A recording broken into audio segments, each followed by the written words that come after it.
So what's your prediction? So where it's what is it? I'm looking at the date. It's June 3rd. So what's your prediction? 90 days, 6 months, a year? Like where are we? Why? And how do you think about it?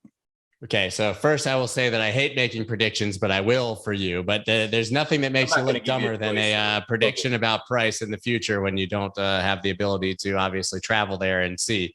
But my general thesis is sort of what I presented before, which is that I think we see a long, choppy summer. Summers are historically slow in markets anyways, and entering the summer sort of with this bearish vibe and the market as it currently is, I just think it's going to be a long and choppy summer, and that we're going to see a renewed bull run, maybe October again, right?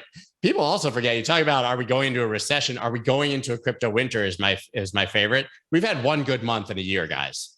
Like last October and maybe into the beginning of November was tremendous. We had this huge run and everything went nuts, but every other basically period has been terrible since last April or May. I think we'll have sort of a repeat of that. And then as the fourth quarter starts and I think the printer comes back on and people get back at their desks, I think we'll see, I certainly think that we'll be revisiting the 50s and 60s by the end of the year. I would like to say 100, but I just don't want to get ahead of myself.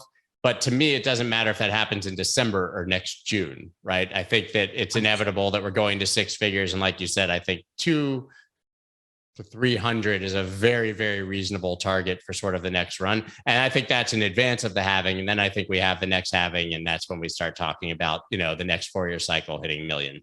Yep, I totally agree. And I think when you're dealing with kind of exponential runs, this stuff just doesn't really, it's noise is what I mean to say. A lot of it matters. That's why we're here talking about it. But because people are afraid. And I think, because we think linearly as people, we don't think exponentially. We have a hard time with log charts.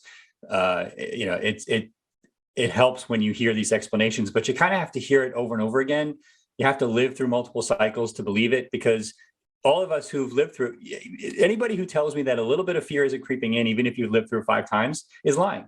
And because there's always the question, is it different this time? Right now, of course, I don't think it is, because why would it be? Right. And so I see no good reason for it to be different, other than the exponential growth in the adoption of Bitcoin and Ethereum simply stops, full stop. I've seen no evidence of that, and have no reason to believe that it would. I agree. Yeah, cool.